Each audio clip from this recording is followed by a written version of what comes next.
की दौड़ ना सूझे कोई आसरा, ना सूझे कोई ठोर, ना सूझे कोई आसरा, ना सूझे कोई ठोर। अपने मन मंदिर में विराजमान श्री गुरु महाराज जी के पावन मुहूर्त का ध्यान धरते बड़े प्रेम से जय घोष करें। बोलो जयकारा बोल मेरे श्री गुरु महाराज की जय। बोलो साचे दरबार की जय। बोलो श्री नंगली निवासी भगवान की जय। बोलो श्री दयाल भगवान की जय। श्री गुरु महाराज जी की पावन चरणारों बिंदों में उपस्थित सर्व संगत को मेरा नमन। महापुरुषों की अमृत वाणी है, सतगुरु मुझ पर रीझ कर कहो एक परसंग, बरसे बादल प्रेम का भी कहो मेरा अंग। कि ना जाने किस खुशी से और किस मौज में आकर प्रभु मुझ पर प्रसन्न हो गए और अपनी कृपा रूपी मेघ की जो बरसात है वो हम जीवों पर बरसाने के लिए आ गए। ये प्रभु की कृपा है, एक संयोग बना देते हैं जीवों के कल्याण के लिए। महापुरुषों का यही एक विरत होता है कि जन जन में जाकर जन कल्याण के लिए आते हैं और जीवों का उद्धार करते हैं, कल्याण का मार्ग बतलाते हैं कि एक जीवों का धर्म क्या है, कर्तव्य क्या है, किस पथ पर जीवों ने चलना है। क्योंकि संसार में आकर जीवात्मा अपने धर्म को भूल जाती है, कर्तव्य को भूल जाती है, अपने लक्ष्य को भूल जाती है कि मेरा क्या लक्ष्य है। तो ये महापुरुषों की कृपा होती है, वो प्रसन्न होते हैं जीवों पर, प्रसन्न होकर अपने प्रेम रूपी बादल को बरसाते हैं और उन बूंदों से जीवात्मा भीग कर धन्य हो जाती है। क्योंकि जिनका ध्यान प्रभु चरणों में लग जाता है और वो प्रसन्न हो जाते हैं। एक संसार में जीव तड़पता है तो उसकी मन में चाह होती है कि मैं खुश हो जाऊं, मैं प्रसन्न हो जाऊं, मेरा हृदय शुद्ध हो जाए, प्रभु की कृपा का मैं पात्र बन जाऊं। क्योंकि उसके मन में यही चाह होती है। लेकिन इस चाह को लेकर एक मन में संजोया हुआ जीव प्रभु के मार्ग पर चलता है, भक्ति के मार्ग पर चलता है, तो ये गुरुदेव की कृपा होती है कि प्रभु एक समुद्र बना देते हैं। भक्ति का समुद्र है, सेवा का समुद्र है।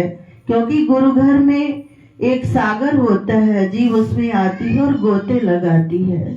कोई अपने धन के द्वारा उस सागर में गंगा में स्नान करता है, कोई तन सेवा से करता है, कोई मन सेवा से करता है, कोई अपने भावों से उस गंगा में स्नान करता है। क्योंकि गंगा बह रही है प्रभु चरणों में, जीव श्रद्धा से आता है और उस गंगा में स्नान करता है। तो ये महाप्रभु की कृपा है, वो ना जाने हम पर कैसे प्रसन्न होकर उन्होंने एक सरोवर बना दिया। कहाँ श्री गुरु महाराज जी और कहाँ ये चुन्ना वडग्राम में श्री गुरु महाराज जी का आगमन हुआ। श्री गुरु महाराज जी ने सरोवर बना दिया, किसके लिए? हम सब जीवों के कल्याण और उद्धार के लिए ही तो बनाया है। क्योंकि बड़ा मुश्किल है संसार में आकर उस जाल जंजाल से निकलना, बड़ा मुश्किल है, जीव निकल नहीं पाता। धीरे धीरे प्रभु अपनी कृपा करते हैं, उन्हें ज्ञान देते हैं कि ये सारा संसार झूठा है, इसमें अपना कोई सच्चा नहीं है, केवल प्रभु की भक्ति, प्रभु का प्यार ही सच्चा है। जो अपने इन हाथों से हम उपकार कर देते हैं वही हमारा सच्चा साधन है और कुछ भी नहीं है। तो इस तरह धीरे धीरे जीव को ज्ञान मिलता है तो वो संसार की ओर से अपनी डोरों को हैं तो जीव संसार को छोड़ देता है और प्रभु चरणों में ध्यान को लगा लेता है। तो ये कृपा किसकी है? उस राम की कृपा है जो आकर संसार में आते हैं और कल्याण का मार्ग जीवों को दर्शाते हैं और जीवन के प्रभु के वचनों का पालन करते हुए सत्य मार्ग की राह पर चलते हैं। तो श्री गुरु महाराज जी की विशेष कृपा है हम सब जीवों पर। श्री गुरु महाराज जी बरसा रहे हैं। तो इस बार तो श्री गुरु महाराज जी की विशेष कृपा बरसने वाली है। श्री गुरु महाराज जी का भव्य मंदिर तैयार है, श्री गुरु महाराज जी विराजमान होंगे। तो हम सब मिलजुल कर श्री गुरु महाराज जी के घर की सेवा को करना है सच्चे मन से, क्योंकि एक जीव की भावना होती है, एक काम तो करना होता है। एक राजा का महल बन रहा था, तो उसमें लोग काम करने के लिए आते हैं। तो काम तो कर रहे हैं, सभी कर रहे हैं। तो कोई वहां से साधु निकलते हैं तो एक सज्जन से पूछते हैं कि भैया आप क्या कर रहे हो? तो वो कहने लगा आप देख नहीं रहे हो मैं क्या कर रहा हूँ? काम कर रहा हूँ। तो दूसरे से पूछते हैं आप क्या कर रहे हो? तो वो कहने लगे कि मैं तो मजदूरी कर रहा हूँ, काम करता हूँ और पैसा ले लेता हूँ। बोलने के भाव हैं। जब तीसरे से कहते हैं कि आप क्या कर रहे हो? कहने लगे मैं अपने राजा का काम कर रहा हूँ, मैं उनका सेवक हूँ, वेतन भी लेता हूँ, लेकिन मैं वफादारी से काम कर रहा हूँ कि वो राजा है, हम उनकी संतान हैं, वो हमारी देख रेख करते हैं, तो हम उनका काम कर रहे हैं। तो वो तीन जने हैं, तीनों के भाव अलग अलग है। एक सेवा करता है तो बस कहता है मैंने सेवा करना है, काम पूर्ति करना है, बस सेवा करना और काम छुट्टी। लेकिन एक होता है कि उसमें अपनी भावना को दृढ़ करता है कि मैं अपने गुरु महाराज जी के घर की सेवा कर रहा हूँ। और एक निस्वार्थ से सेवा करता है कि उसके बदले प्रभु से कुछ नहीं मांगता, कि मैं अपने गुरु महाराज जी का काम कर रहा हूँ। लेकिन अपनी अपनी भावना होती है, जैसी जैसी भावना होती है तो उन्हें प्रभु के दर्शन भी वैसे होते हैं। कहते हैं रही भावना जिनकी जैसी, प्रभु मूरत देखी दिन तैसी, कि जैसी जैसी हमारी भावना होती है तो श्री गुरु महाराज जी साकार रूप में विराजमान होते हैं, उनके दर्शन होते हैं। बस एक भावना ही है। जब भावना शुद्ध होती है तो भगवान दूर नहीं होते, अगर भावना में कमी होती है तो भगवान दूर नजर आते हैं। लेकिन जो अपने सच्चे मन से सच्ची श्रद्धा से भगवान का पूजन करते हैं, उनकी सेवा करते हैं, तो श्री गुरु महाराज जी की बड़ी बड़ी कृपा उन जीवों पर बरसती है। बस एक कृपा है श्री राम की, सेवा करके अगर मन में मान आता है कि मैं सेवा कर रहा हूँ तो करवाने वाला कौन है? शुक्र है कि हमारी सेवा को गुरु महाराज जी स्वीकार कर रहे हैं।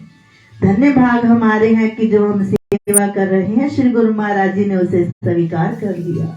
तो करने वाला तो कौन है? कोई भी नहीं, गुरु महाराज जी स्वयं करवाते हैं। लेकिन वो शुक्र करता है कि गुरु महाराज जी ने मेरी सेवा स्वीकार की और मेरे और भाग्य हो गए जो मेरे श्री गुरु महाराज जी मुझ पर प्रसन्न होकर उनकी मैं शरण में हूँ और वो अपनी दया दृष्टि से मुझे निहार रहे हैं। तो ये श्री गुरु महाराज जी की कृपा है। देने वाले तो वो मालिक है, वो दे रहे हैं। तो लेकिन श्री गुरु महाराज जी किसी का हक नहीं रखते। कोई तन से सेवा करते हैं तो ना जाने श्री गुरु महाराज जी ने उन्हें क्या देना होता है, क्योंकि सेवा तो एक ताला है, ताले में पड़ी हुई धन का कोई पता नहीं कि इसमें कितना धन पड़ा है। अगर धन सेवा करते हैं तो मन में मान आ जाएगा, स्वाभाविक आ जाता है कि मैंने ये सेवा की। लेकिन जो तन सेवा करते हैं तो उसका कुछ पता ही नहीं चलता कि इसके बदले में श्री गुरु महाराज जी ने हमें क्या देना है।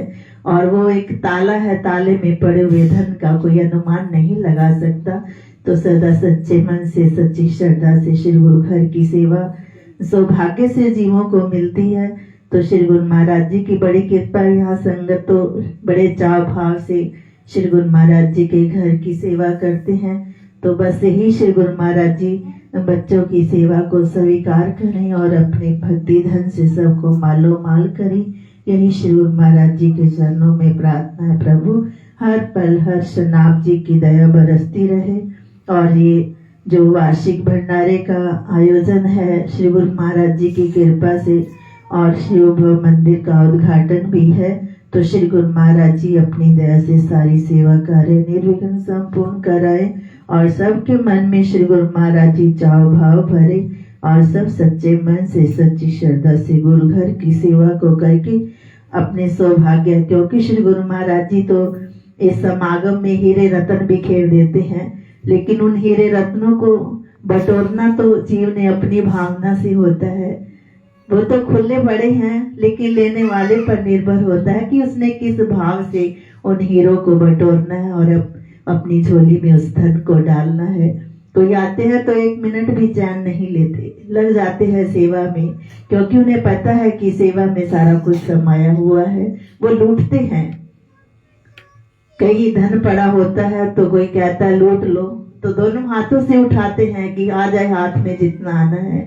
तो इसी तरह जो सच्चे सच्चे जीव होते हैं वो दोनों हाथों से सेवा को अपनी झोलियों में डालते हैं कि मुझे सेवा मिल जाए, गुरु घर की जैसी भी मिले, बड़े सच्चे भाव से उस सेवा को करते हैं। तो सदा श्री गुरु महाराज जी की अपार कृपा हम सब जीवों पर बरस रही है, बरसती रहे, यही श्री गुरु महाराज जी के चरणों में प्रार्थना। बोलो जयकारा, बोल मेरे श्री गुरु महाराज की जय, बोलो साचे दरबार की जय, बोलो श्री नगरी निवासी भगवान